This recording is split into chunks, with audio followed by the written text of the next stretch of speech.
What if I told you that we have it all wrong when it comes to self-love?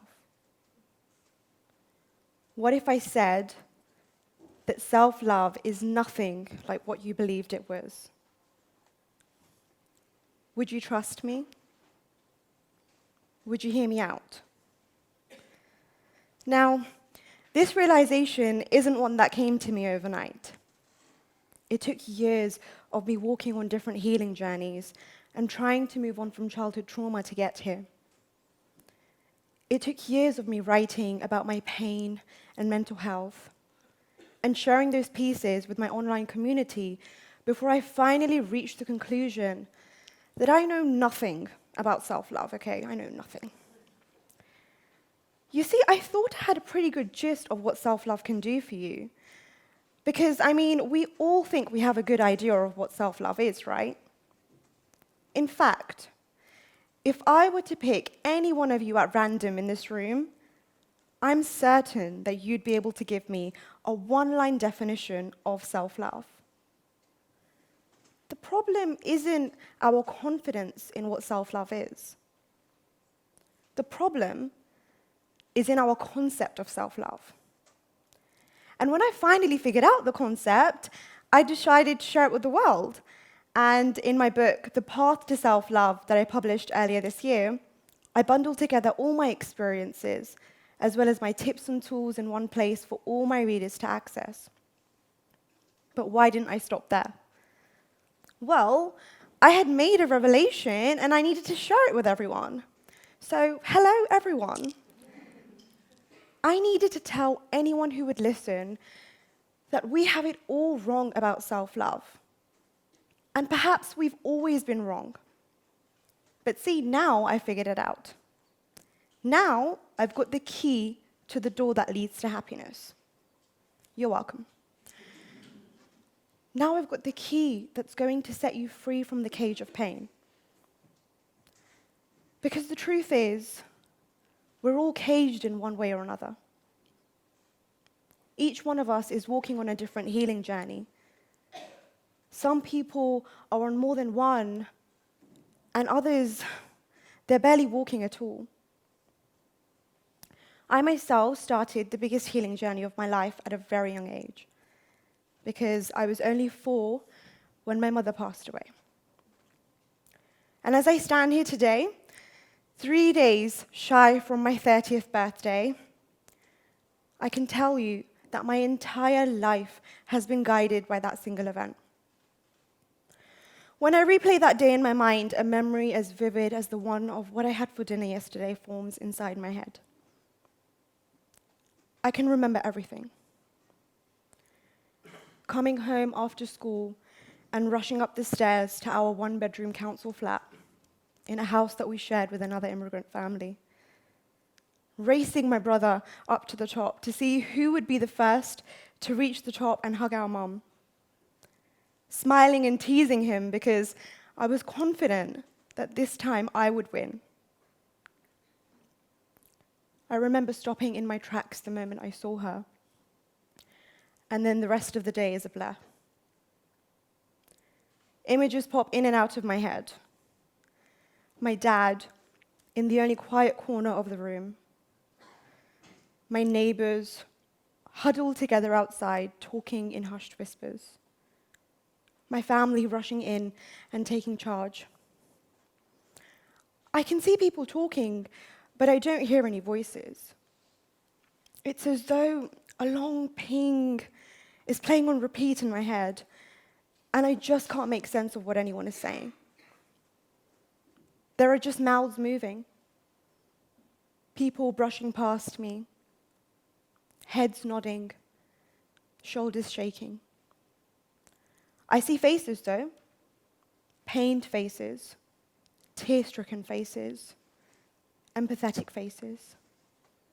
Too many faces that have now crowded that small one-bedroom flat that was my safe space until just hours ago. That was home until just moments ago.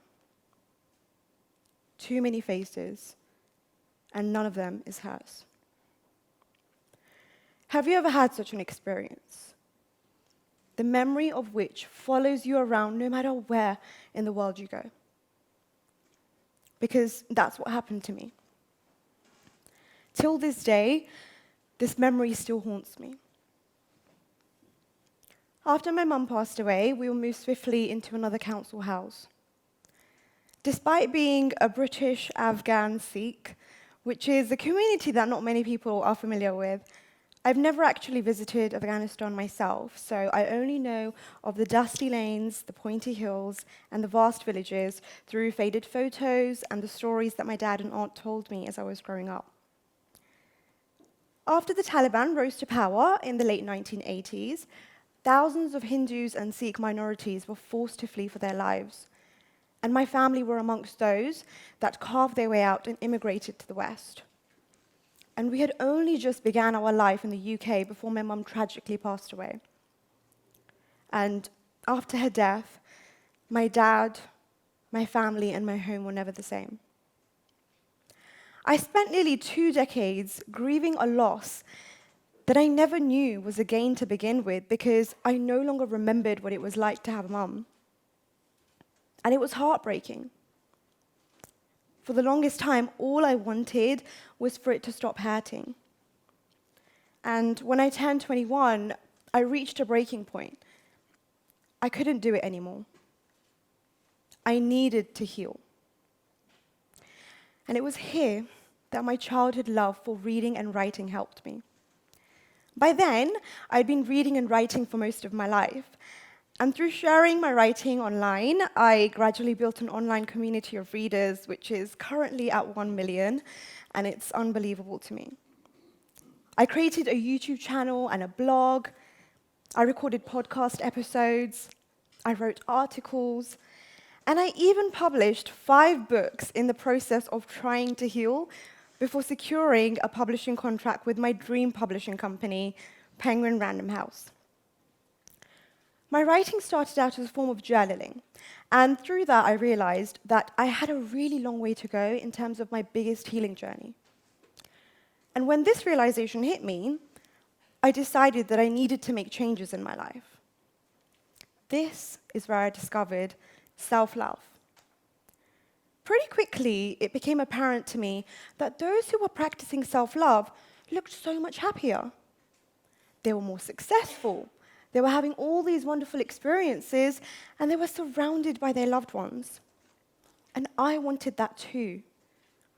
I wanted to be free from the pain that had shackled around my ankles, making every step towards a happy life a difficult one to take. And self-love looked like the answer to all my problems, because it seemed to be working for everyone else, so why not me? So I started my self-love journey by doing what we all do.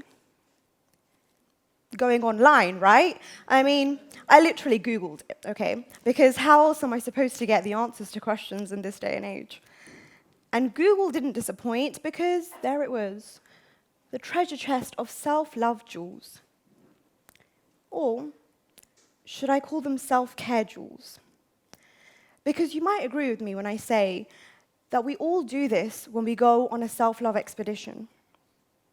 We start chanting positive affirmations to ourselves. We take ourselves on these self-care dates. We go for walks. We drink our 2 liters. We join the gym, and we go on a diet in the hope that we're going to feel better about ourselves. And that's just what I did. And I continued to do this from months to years. And although on the outside it looked like I was taking care of myself, on the inside I was still feeling very low. My deep sense of self-loathing was a consistently throbbing headache by this point. And I was trapped by this strong feeling of loneliness. Have you ever felt like this? Where you follow what the journals and magazine and social media is telling you.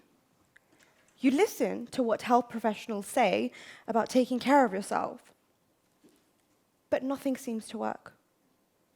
You're still not in love with yourself like you thought you would be.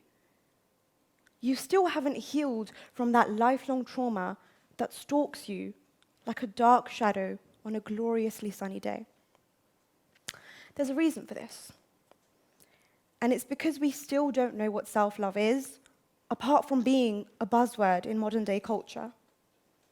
And hear me out, okay? Would you be surprised if I told you that self-love isn't just chanting positive affirmations to yourself or taking yourself on a self-care date? Self-love isn't just having all the bubble baths and doing yoga under the sun. Well, more like under the rain and the clouds in the UK, but you get the point. And this last one was very hard for me to accept too, and it hurts me till this day. Self-love isn't just grabbing a caramel latte for some me time with a book in a cafe. I know, it's sad. It is more than that. But because most of us don't search for that more, we're restricted to this empty practice of self-love that does all the stuff that it needs to on the outside without fixing anything on the inside. And deep down, we know that it isn't working because we're still struggling to heal. We're still carrying pain in a backpack that's weighing down on us and making it achingly difficult to walk towards happiness. But we continue to practice it anyway with the shallow belief that maybe one day it will work. We continue to paint our walls without thinking about our collapsing infrastructure. Think of yourself, someone who needs to heal, as a home that is crumbling and needs to be repaired. When you practice self-love in the way that I just mentioned, by doing only the external self-care stuff, you're painting your home from the outside without going inside to restore it properly. You're making it look shiny and brand new, but the foundation remains the same. To practice life-altering self-love, you need to go inside your home. You need to examine one room at a time, and you need to ask yourself, what does my home need to heal? Now repeat with me. Come on guys. Let's go again, second chance. What does my home need to heal? And this self-love, the type that will allow you to not only paint your outer walls, but also to go inside and work on your foundation, it's what I call tough self-love. But what is tough self-love? Because I can see question marks on all your faces. What is this random lady on the stage talking about? Simply put, tough self-love is facing the parts of yourself that are uncomfortable. The parts of yourself that you struggle with. For me, tough self-love was asking myself the difficult questions about my past trauma so that I could move forward. It was sitting alone with my icy thoughts and trying to unpick the emotions that lay underneath. What would your tough self-love be? Perhaps going to therapy or joining an AA meeting, asking difficult questions, apologizing or getting closure? Or is it setting boundaries and cutting people off? Essentially, tough self-love is doing all the difficult things that we've been putting off for so long and hoping to hide with the surface-level self-care stuff that we take part in. When I first started to practice self-love, I only managed to touch the exterior of what I was healing from. I worked out at the gym with the hope to build physical strength without thinking about what I needed to do to build emotional strength. I gave thought to the food that I was putting into my body, but I wasn't considering the negative self-talk that I was feeding my mind. I focused on my wishes without pausing to wonder whether my wishes, which were founded upon a chaotic and broken childhood, were even good for me. Because of my false belief that self-love needs to feel good, either in the moment or soon after, I put off all the trauma and the healing work that could have helped raise my self-esteem and lead me towards a happier life. But the moment that I figured out that self-love isn't what we've been shown it is, I made strides in my healing journey.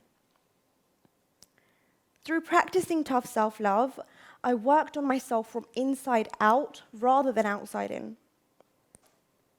This means that just changing your exterior isn't going to change how you feel about yourself. You need to change the foundation of your self-beliefs, which will help raise your self-esteem and lead you towards a happier life. And tough self-love will do that for you because it's the bridge between you not only looking taken care of, but feeling it too. But at the end of it, only you know what your home needs to heal. So if you want to grab a matcha latte, go for it. Grab all the matcha lattes you need. I know that I do, because despite what I said earlier, I love a good caramel latte with a book in a cafe. They're truly my ultimate form of self-care. And go for the walks and the Pilates classes and the yoga sessions. Meet your friends for a coffee and have as many bubble baths as you want in the name of self-love, if that's what you want to do. Paint your outer walls as beautifully as you can. But remember, painting your outer walls is only going to take you so far. Eventually, you will need to open the door and look within. So, how will you redecorate the inside of your home? Thank you.